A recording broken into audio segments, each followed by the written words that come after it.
our inaugural Hall of Fame induction ceremony. Let me read a few words about why we are doing this. In the industry, controls create the value of a product. Automation is the platform on which controls operate. The function of various control controls drives the value of any product, what it is measuring or controlling. Innovation drives value. Invention drives patents. The contributions of the honorees in the Measurement, Control, and Automation Hall of Fame have notably driven value to our customers. The thrust of the MCAA Hall of Fame is to recognize individuals whose body of work has contributed to the instrumentation and control industry in a significant and memorable way. All of you, as members of the MCAA, are free to nominate candidates for the honor. Following the nomination, MCAA staff will perform additional due diligence, and then the information flows up to the board of the MCAA. And once we reach a critical mass in the Hall of Fame, the MCAA board will select the candidates, and then it is up to the honorees to participate in the selection process for the next crop of honorees. The intention is to induct one honoree each year. However, until we reach 5 members, up to 3 honorees may be inducted in the first year Hall of Fame, which is this year. Up to 2 honorees may be honored next year, or selected next year, and thereafter, 1 individual will be elected to the Hall of Fame.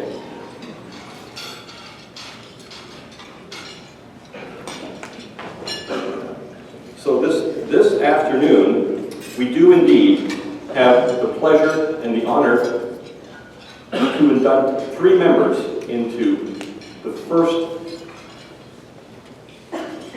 for the first time into the Hall of Fame. We'll have a little bit of a slideshow going on here. Our first honoree is Gordon Arnold.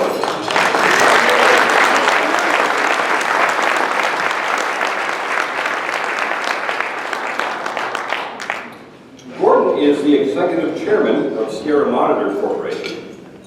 He attended Melbourne School in Melbourne, Australia. He has a Bachelor of Science in Business Administration from San Jose University.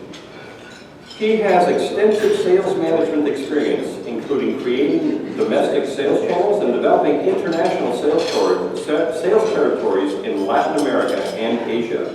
He is a founding member of Sierra Monitor in 1979 and led the design and development of Sierra Monitor's product line. He oversaw introduction of field server gateway automation product line. During his tenure at Sierra Monitor, he developed the first digital bidirectional multi-drop communication bus between sensors and controller.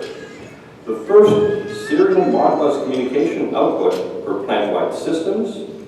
The first interface to third-party legacy sensors and devices, and the first cost-effective web-based graphical system for monitoring plant-wide hazardous gas conditions.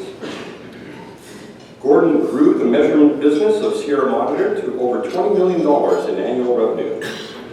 The MCAA board, he was also on the MCAA board between 2003 and 2007, most recently as the chairman of the MCAA board between 2006 and 2007.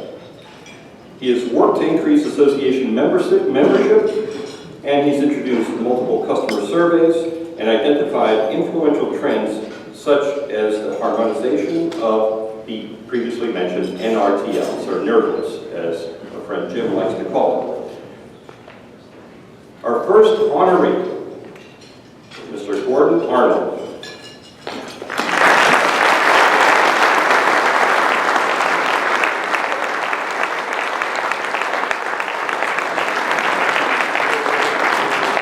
The honorees are receiving a fabulous trophy or gift signifying their entry into the Hall of Fame. Mr. Arnold.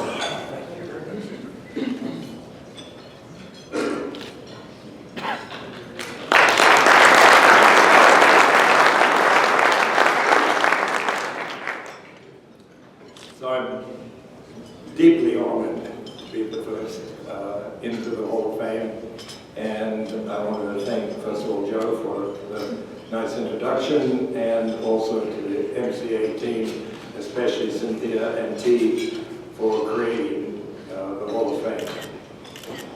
So gratitude to all the MCA, and especially to my wife Isabel for supporting my work over 37 years in the industry.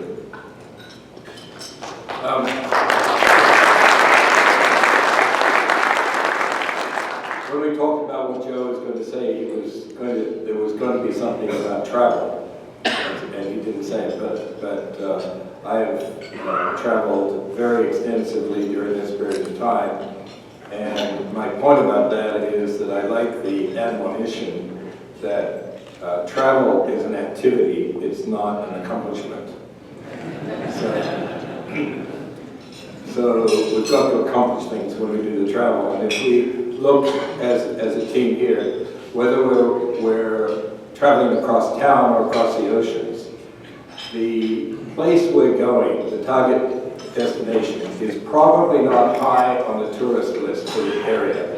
It's going to be a wastewater treatment plant. It's going to be a refinery chemical plant, food processing, a telephone vault, probably not a hotel like the one we're in at the moment. And I think that's a point about our industry. We are the manufacturers, the designers, the manufacturers, the distributors of the tools of measurement and control that keep the infrastructure of industry and our cities alive. And we never get recognized for that. The products are not seen, they're seldom promoted anywhere, but they're key to the way our society is able to function.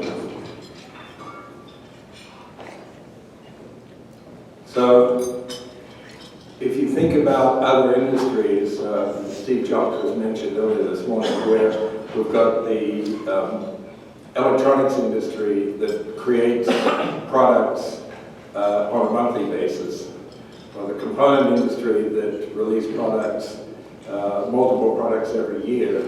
We're in an industry where we design products, design and support products that are expected to last for decades, and I think we do a fabulous job of that. And I congratulate everybody for their participation in that part. So I accept the first entry into the Hall of Fame, and I know, looking out, there are a lot of professionals in this room and in the industry who probably should have had this long before me, but I will look forward to welcoming others into the future classes. Thank you all very much.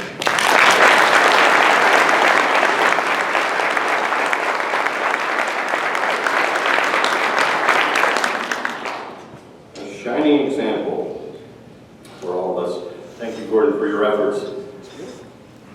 Very well merited.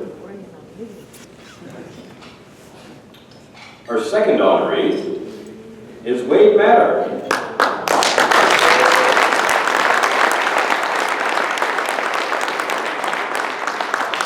Wade is currently Flow Product Manager at Schneider Electric. He was educated at Boston University and Northeastern University. He is currently the Flow Marketing Manager at Schneider Electric since 1975, formerly known as Foxborough. Holder of numerous patents, including the multi-phase Coriolis flow meter and the pulsing pressure densitometer. Not quite sure I've seen that one yet. He is the contributor of numerous articles and technical papers on topics of measurement processes, calibration techniques, and control processes. He is a private sector member of the National Conference of Weights and Measures. He received in 2003 a certificate of acclamation from the American Society of Mechanical Engineers for his work on the measurement of fluid flow in closed conduits. He is a contributor to measurement instrumentation the Measurement Instrumentation and Sensors Handbook, still a very popular tome for all of us. Please help me welcome the second honoree in the MCAA Control Hall of Fame, Mr. Wade Matter.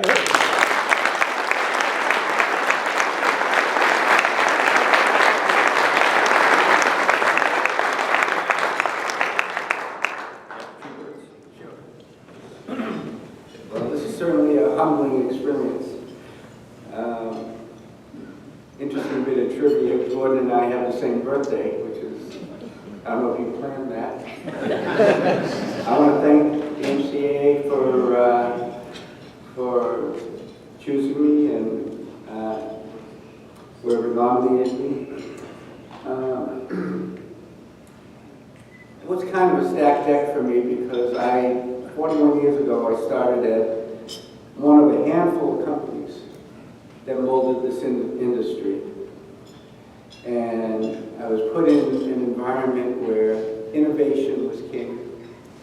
And basically, innovation was king. Yeah, I'm sure a lot of you work in companies that have that kind of heritage as well. But there was only a handful of companies globally that fit that mold. And the generation before me, as Gordon mentioned, there are a lot of names that could be inducted into the Hall of Fame. But my mentors were giants in the industry. The inventor of the DP cell, the team that introduced MagFlow to North America, pioneers in vortex shedding, the guy who rewrote the Bible of flow measurement. I've heard the name Spink. Well, my mentor was the guy who rewrote that book. So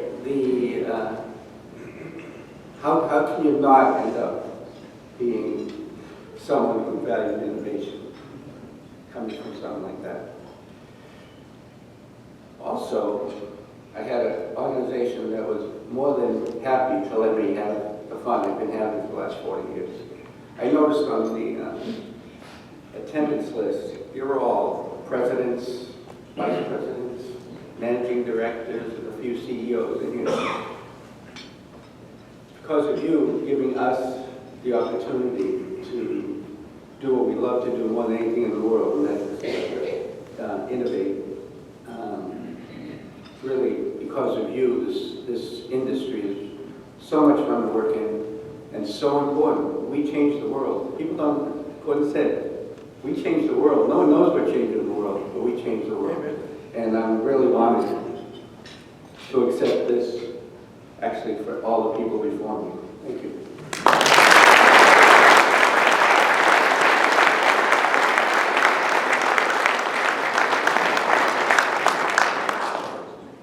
Well said indeed, Wade, and thank you very much for your efforts and your innovations and contributions. Our third candidate this afternoon is Dick Morley, considered the father of the programmable logic controller and the inventor of the floppy disk drive. Where would we be without the floppy disk drive?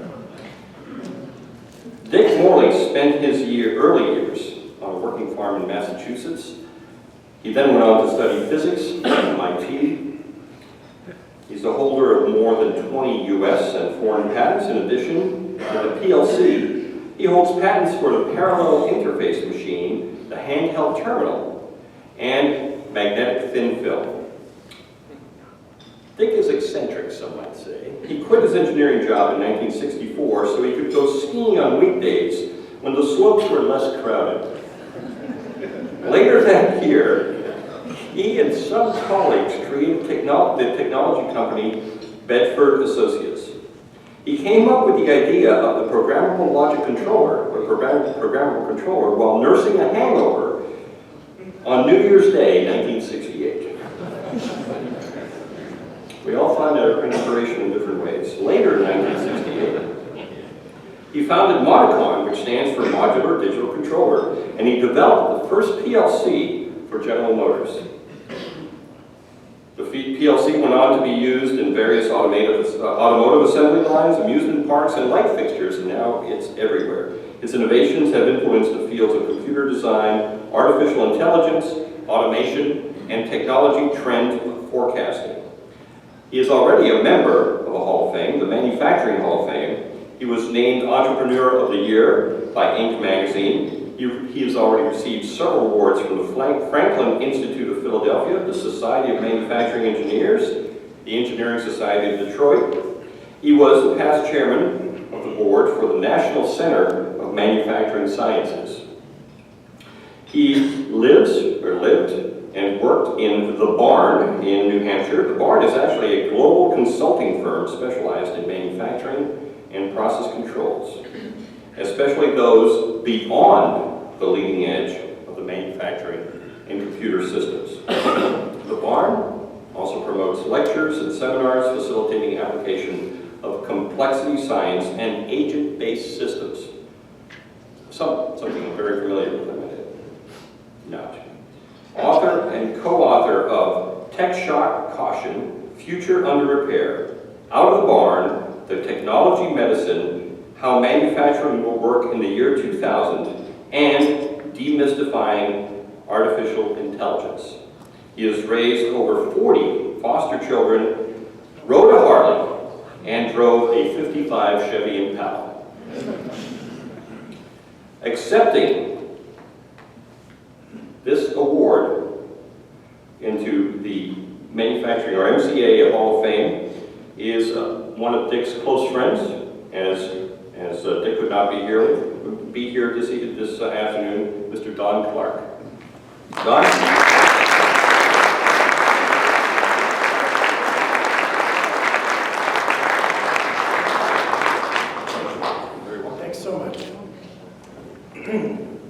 Well, I'm honored to be here, but I have to admit, I feel I'm not up to the task to represent Dick Morley.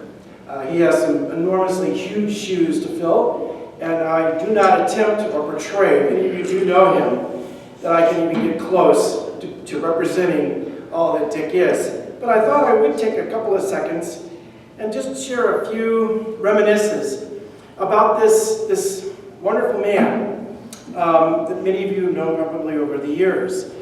I think the reason that I came up here is because I do know Dick for many, many years. It goes back to the early days of Monacon, my early days in my career in the mid-70s, 77 to be precise, with 3M Company, ordering some of the earliest Monacons. Ordered a few 384s to put in a plant. It was so early, the serial numbers were handwritten. But early on, I wanted to put in a Fibonacci series into the Monacon. And I called Monacon, this is when they were very small, and I said, I want to put Fibonacci. They didn't know what a series was, let alone a Fibonacci. So they actually connected me with Dick. And that was my first acquaintance, a young 25-year-old graduate engineer, chemical engineer, talking with somebody who I didn't know. And we talked at length about Fibonacci, Monacon, and he told me how I could do it, and I did it, it worked great. And I asked him, don't you want to know why I'm going to do this? He says, no, I don't care. It's not important. And the reason this comes out as part of his persona that you're soon going to see, that makes up who Dick is, because as far as he's concerned, the results aren't important. It's the process. He said, even if it doesn't work, Don, you're going to learn a lot. And boy, was he right. So, the Monacon PLC, how many in here can say that they've either touched and worked with the PLC of one stripe or another, or Monacon, or Modbus, in their career? I would say just about everybody in this room, except perhaps a spouse, has been touched by the Monacon. And I want to shine a little light on Dick Morley, the man, the mind, try to share some of his notions with you. But I want you to ponder first the global economic impact of this giant.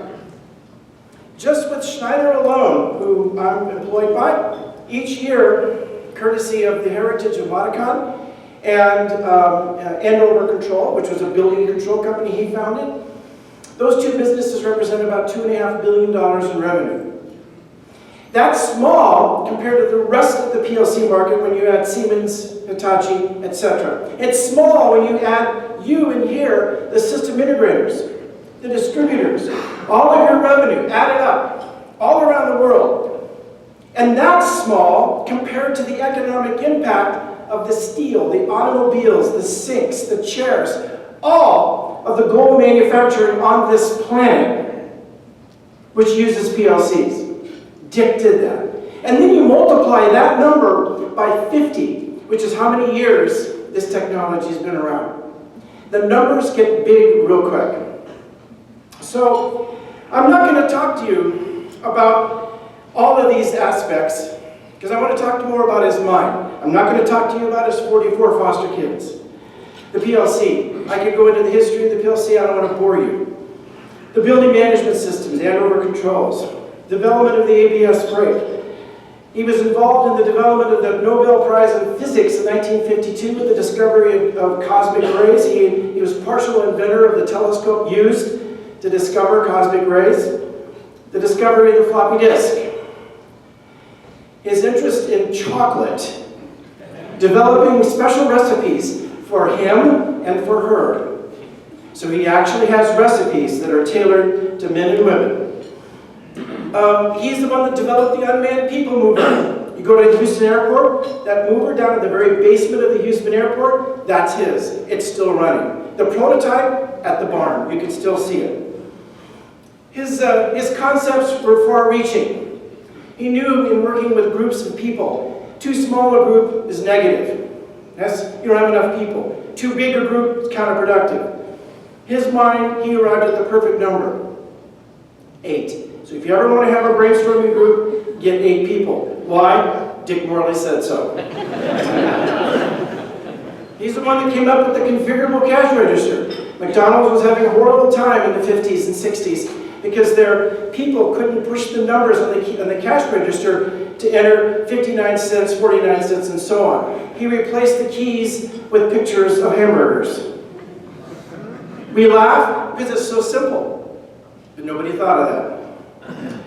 He's the one that came up with flavors control, a truly massively parallel state engine that we're still trying to develop to this day. But what he's most proud of course, are those 44 kids. And the reason, one of his quotes, is because that made a real difference. Isn't that interesting? So how does a mind like that work? And he does this so consistently for so many decades. Well, I can give you some insights, partial, best that I could do. First, unconventionality. This guy does not march to the beat of any drummer. He's completely iconoclastic. There are no sacred cows, technically or otherwise. He thinks so far out of the box you can't see the box. He considers everything. Nothing escapes his attention. You give him an empty toilet paper tube, he sees it as an opportunity filled with error. Even how he lived was unconventional. He had an extremely modest home with a barn. But he turned that barn into a brand and a .com. Even what he wore, if you knew him personally, even if what you wore reflected those same ideas. He had 2 criteria when he wore clothes. Number 1 is that it had to be weather. If it's cold, rainy, snowy, New Hampshire, whatever. It had to be protected, of course. The second was it had to be street legal, otherwise he didn't care. His conversation style, best way to describe it, it's like watching popcorn pop. Topic, topic, topic, topic, topic, topic, topic. Completely different. It could be as far-fetched as interplanetary travel, nuclear quantum theory, mass and thermal diffusivity, didn't matter. Popcorn, popcorn, popcorn. But if you stick around for a while, you start to see there's a thread to all these little popcorns, kind of like a popcorn string for your Christmas tree. The guy is brilliant. So how can I, perhaps you, sitting out here, how do you pick up even a hint, just a smattering of that kind of thinking? What are some tips that I can share? Well, first, don't look where everyone else is looking. You have to look differently. You have to look everywhere. And there is opportunity everywhere you look. Visualize everything as if you were inside it. When he developed the floppy disk, it was while he was playing cards. He noticed that when he tossed cards around the card table, they would slide effortlessly across the table. So he started imagining what it would be like to be a card. And he understood the air cushion underneath. And from that, he developed a moving floppy disk. Not only ask why, but answer why.